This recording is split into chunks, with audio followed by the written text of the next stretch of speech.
All right, today we're going to dive into something that's a pretty big deal in education.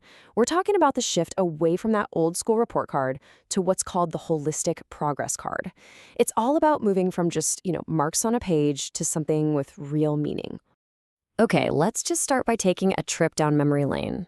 I want you to think about a feeling that I bet most of us know all too well. It's that knot in your stomach, you know the one, when you're handed that sealed envelope from your teacher. Yup. Report card day. Do you remember that feeling? The stress wasn't just about the grades, was it? It was about where you ranked, what your percentage was. And oh man, those dreaded comments written in red ink. It was just the super high pressure system all boiling down to one single snapshot in time. So, this is where it gets really interesting because this comparison gets to the very heart of the change. That traditional report card, it was a summary of learning. Think of it like a final judgment, a verdict. But this new holistic progress card, that's an assessment for learning. The whole point isn't to compare kids against each other, but to actually track one student's own unique journey. So you're probably wondering, okay, how does it actually do that? Well, it's all about taking a totally different perspective.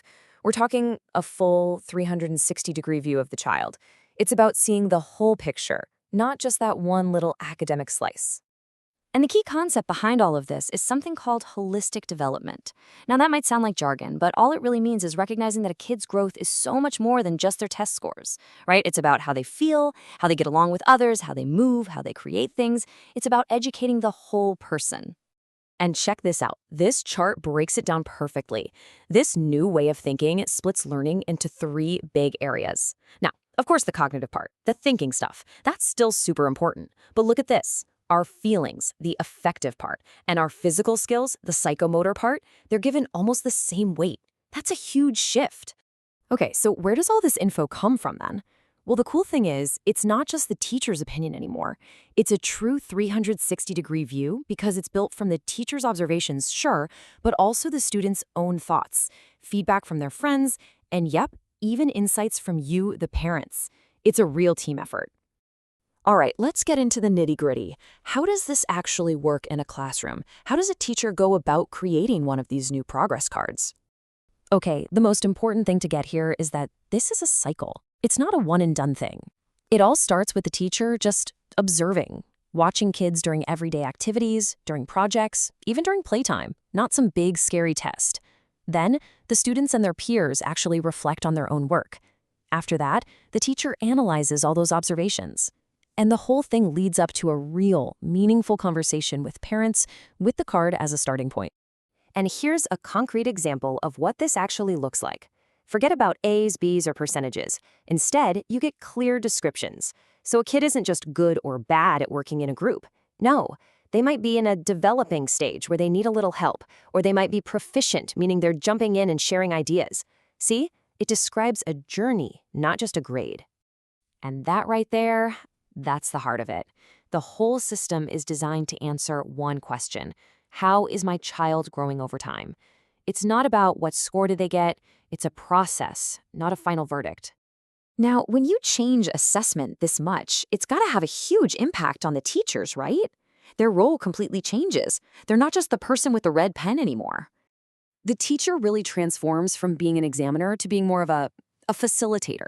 Their job is now to spot and grow a child's unique strengths, to create learning experiences that are actually joyful, and this is key, to become a real partner with the child and their family on this whole learning journey. I absolutely love this quote because it just nails the whole philosophy. The teacher is a co-traveler. I mean, think about that. They're on the same journey with the student, guiding them, supporting them, not just standing at the finish line with a clipboard and a stopwatch. Okay, so let's zoom out. What does all of this mean for the big picture? What's the actual real-world impact when we move away from just grading with numbers? Well, for parents, this is a game changer. The whole goal is to totally shift the conversation you have with your kid after school. So instead of the first question being, what mark did you get? This new approach encourages us to ask things like, hey, what did you enjoy learning today? Or tell me something cool you discovered. And for your child, the benefits are just huge. Think about it. Way less stress and anxiety about exams. It builds real, genuine confidence because it focuses on what they're good at. It helps them develop those crucial skills for the future, like creativity and teamwork. And maybe the most important thing of all, it can help them actually fall in love with learning itself. Which kind of brings us to one last really powerful question to think about. If a report card's job is really to tell a story, what kind of story do we want our children's to tell? Do we want it to just be a list of numbers and ranks? Or do we want it to be a rich, detailed story about their growth, their curiosity, and all of their amazing, unique potential?